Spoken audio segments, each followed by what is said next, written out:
ఇలా రేవంత్ రెడ్డి గారు గంధమల్ల ప్రాజెక్టుకు శంకుస్థాపన చేస్తున్నాడు. గంధమల్ల ప్రాజెక్ట్ అంటే ఏంటిది? కాళేశ్వరంలో అంతర్భాగం. మన మల్లన్న సాగర్ నుంచి గంధమల్లకు నీళ్లు పోతాయి.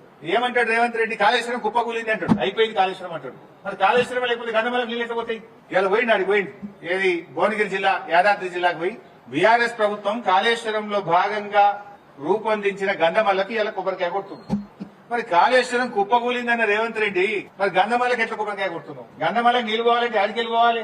మల్లన్న సార్కి ఎడికెళ్ళి వస్తాయి, రంగనాయక సార్కి ఎడికెళ్ళి వస్తాయి, మిడ్ మానేర్కెళ్ళి ఎడికెళ్ళి వస్తాయి, ఎల్లంపల్లికి వస్తాయి. ఇదంతా కాళేశ్వరం కాదు. మరి కాళేశ్వరం కుప్పకూలింది, 1,00,000 కోట్లు పోయినాయని రోజు పొద్దుగా లేస్తే వల్ల వేస్తావు కదా. మరి కాళేశ్వరమే కూలిపోతే గంధమల్లకు నీళ్ళు ఎక్కడియో రేవంత్ రెడ్డి చెప్పాలి కదా సమాధానం. ఇది అంతా కూడా రాజకీయాల కోసం రేవంత్ రెడ్డి మాట్లాడితే తప్ప ఆయన మాటల్లో నిజాయితీ లేదు.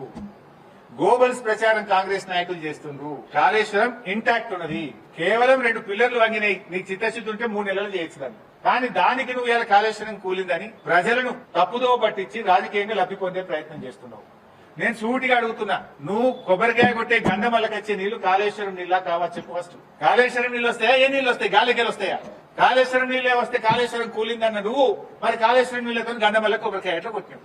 హైదరాబాద్ లో మూసీకి నీళ్లు వేస్తా అంటున్నావు. నేను సూటిగా అడుగుతున్నా, మూసీకి పోయే నీళ్లు కాళేశ్వరం నీళ్ళ కావా? మరి కాళేశ్వరం కూలిందన్ను కాళేశ్వరం నీళ్లు మూసీకి ఎట్లా తీసుకుపోతాను కొబ్బరికాయ కొడుతున్నావు? అంటే నువ్వు అబద్దాలు మాట్లాడినావు, గోబల్స్ ప్రచారం చేసిన విషయం రాష్ట్ర ప్రజలకు అర్థమవుతుంది.